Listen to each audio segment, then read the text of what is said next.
Hi there, it's Miss Lori, and I'm here at the Gatorade SportsMoms event, and I have met the most wonderful, brilliant woman who is going to tell you how to raise a very well-nutritioned athlete.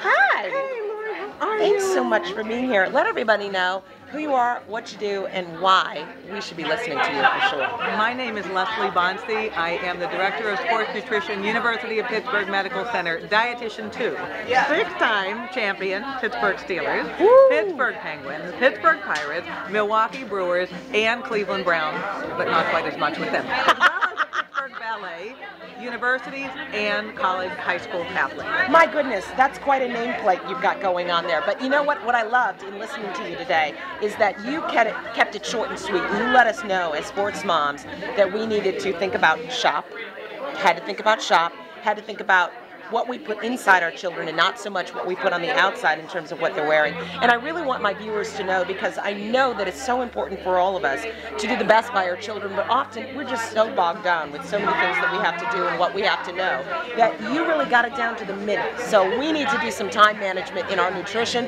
and I wanted you to share that with them today. Perfect. Okay, so when we talk about SHOP, to me, SHOP is safeguard, health, optimize performance.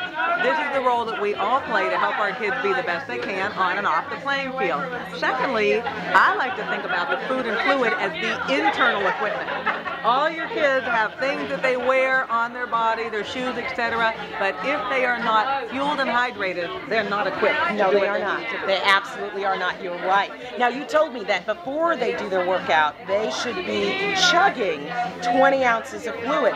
No sipping here. No light stuff. We're doing 20 ounces of fluid. But what time should they start doing that? Well, ideally, we're looking at 1 hour before. So that means kids, before the last period of the day, this 20-ounce bottle, because it takes 1 hour for that much liquid to leave the stomach. So we're not having the fountain effect when our kids are physically active. The reason for the gulping is that it leaves the stomach faster. All right, it doesn't really help the body to be hydrated if it all sits in the stomach. No. It needs to be absolutely in the muscle.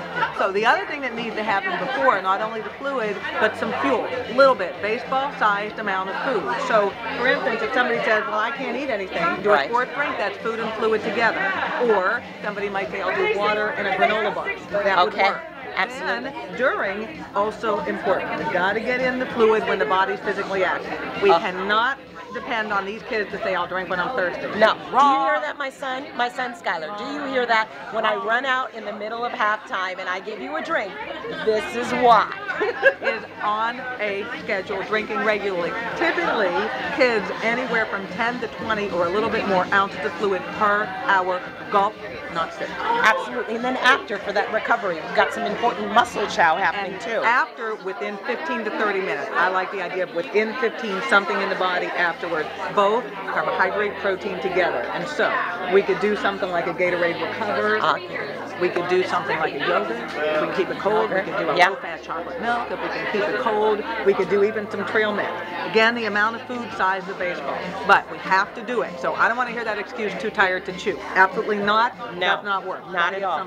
And we have to manage, as parents, as good sports moms, we have to manage, because we can't leave it to our children to internalize the notion of when they need to eat and when they need to drink. So it's really about packing that bag, because if it's not packed right, we're not going to be ready. Yeah, doing that bag check to make sure it's there. And quite frankly, each and every one of you, you are the nutrition coaches for your kids. And is that the most important job? Oh, hell yeah. Yes, we are the nutrition coaches. So put on your whistle, turn your hat around, get ready, sports moms, because you heard it here. It's all about what we do and how we prepare our children. Thank you so much for sharing all this information. And for more useful information, tune into MissLori.tv. But as always, let your smile shine on.